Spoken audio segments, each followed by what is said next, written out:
In today's video, I'm going to teach you how to connect Acuity Scheduling to Google Sheets and Zapier. We'll build a simple automation that moves scheduling details into a spreadsheet the moment they're available.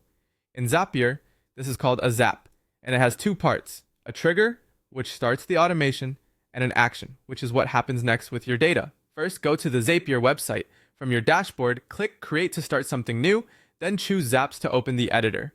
This workspace is where we'll set up both the trigger and the action so data flows automatically. Let's begin with the trigger. Click Trigger to choose the app that will kick things off. In the search bar, type Acuity Scheduling, then click Acuity Scheduling when it appears. You'll be prompted to choose an event. Pick the event that best matches when you want the Zap to run, such as when a new appointment is scheduled or when one is canceled. Next, connect your account. Zapier will open a secure authorization window. Follow the prompts, and once connected, your Acuity account will be available in the editor. If you manage multiple calendars, keep in mind that the account you connect determines which data is available later. Now set up the action, which is where the data will go. Click Action to choose the destination.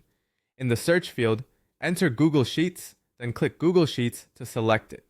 You'll also choose an event here. Select the event that reflects what you want to do in your spreadsheet.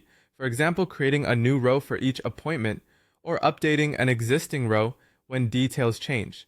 Finally, click Connect to link your Google account. Approve the connection so Zapier can send data to your sheet safely and reliably.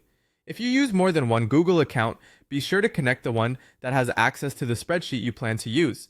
At this point, you've selected your trigger app and event, connected Acuity, selected your action app and event, and connected Google Sheets.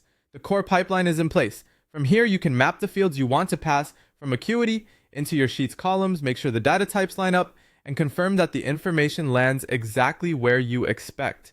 If your needs change later, you can revisit the trigger or action sections and adjust the chosen events without rebuilding everything. Keeping your permissions limited to what's necessary also helps maintain security while enabling smooth automation. And that's it. You now have the foundation to move appointment data from Acuity Scheduling straight into Google Sheets using